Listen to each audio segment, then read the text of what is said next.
Om Swastiastu, perkenalkan nama saya Pututia Cahaya Dewi. Saya berasal dari Prodi Administrasi Publik dengan NIM 058857561. Di sini saya ingin membahas materi yang saya rangkum, materi agama Hindu di sesi ketiga diskusi. Jadi materi yang saya rangkum adalah yang pertama, ciri-ciri zaman Brahmana. Zaman Brahmana sekitar tahun 1000 sampai 6000 Masehi berfokus pada kodifikasi dan pelaksanaan ritual keagamaan yang sangat mendetail. Contohnya ada dominisi ritual yaitu yajna. Persembahan atau kurban menjadi pusat kehidupan keberhasilan atau permohonan dianggap sebagai bergantung pada ketetapan pelaksanaan ritual. Yang kedua yaitu ada peran sentral kaum Brahmana. Karena rumitnya tata kurban, kaum Brahmana memegang orientasi tertinggi sebagai perantara antara manusia dengan dewa. Yang ketiga ada sastra Brahmana. Munculnya kitab-kitab Brahmana yang berisi pedoman teknis doa, mantra, dan tata letak saji. Nah, pembahasan materi yang kedua yaitu ada karakter ajaran zaman Upanishad. Zaman Upanishad sekitar tahun 8000 Masehi sampai dengan 5000 Masehi. Nah, di sini ia menjadi pergeseran radikal dari aktivitas fisik internal menuju perenungan internal. Dia berfokus pada jhanan atau pengetahuan, yaitu pengetahuan spiritual mendalam dianggap lebih utama daripada kurban hewan atau benda. Nah, yang kedua yaitu ada konsep Brahmana atau Atma. Ajaran utamanya mengeksplorasi hubungan antara realitas tinggi alam semesta atau Brahmana dan percikan ilahi dalam diri individu atau yang disebut dengan Atma.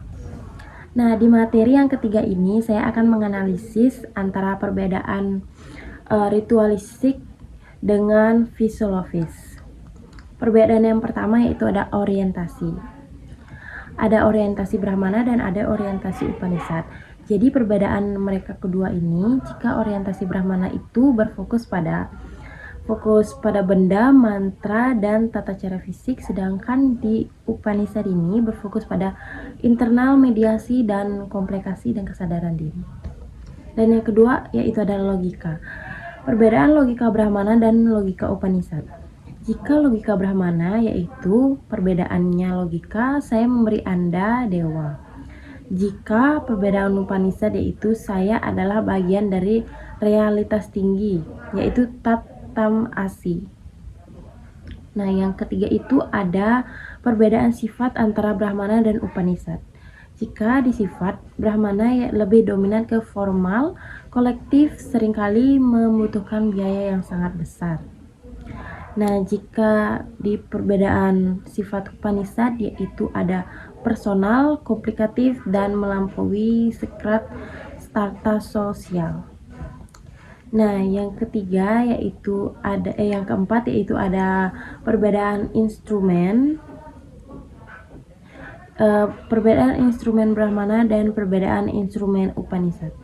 Jika di instrumen Brahmana yaitu ada sesaji, api suci, dan pelafalan mantra yang signifikan. Nah, jadi jawaban yang keempat atau materi yang keempat itu berdasarkan rangkuman yang sudah saya rangkum, ada refleksi dalam praktik keagamaan modern. Kedua pendekatan ini tidak saling mengadakan melainkan saling melengkapi dalam praktik keagamaan ini. Yang pertama yaitu ada ritual sebagai disiplin, praktik atau linguistik tetap. Yang kedua itu yang ada relevansi sebagai sarana disiplin diri, permasatuan komunikasi, ekspresi, rasa syukur secara visual seperti upacara persembahyangan harian. Yang ketiga ada filosofi sebagai fondasi. Tanpa filosofi Upanishad, ritual menjadi kosong, sekedar tradisi tanpa makna. Di era modern yang sekarang, rasional pendekatan fisiologis membangun umat memahami mengapa sebuah ritual dilakukan sebagai agama tetap relevan secara intelektual. Nah, yang keempat ya ini ada keseimbangan. Banyaknya umat modern melakukan ritual di pura atau di tempat suci Brahmana, namun juga mempraktikkan yoga dan meditasi seperti Upanishad untuk kedamaian batin.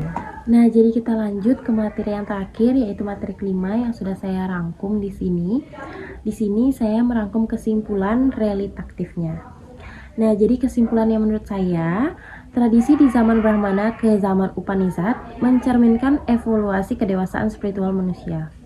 Ritual zaman Brahmana adalah kulit atau wadah yang menjaga tradisi tetap tegak, sementara sifat zaman Upanishad adalah isi atau jiwa yang memberi kehidupan. Seorang hanya akan berpegang pada ritual tanpa filosofi, mereka akan terjebak dalam degoatisme, sedangkan hanya berpegang pada falsafat tanpa ritual, mungkin akan kehilangan akar disiplin dan komunikasinya. Jadi, keharmonisan antara keduanya adalah kunci spiritual yang utuh. Nah, jadi segitu saja materi yang bisa saya sampaikan dalam diskusi kita yang ketiga, yaitu pelajaran agama Hindu. Semoga materi yang saya bawakan ini bermanfaat dan mudah dipahami. Terima kasih.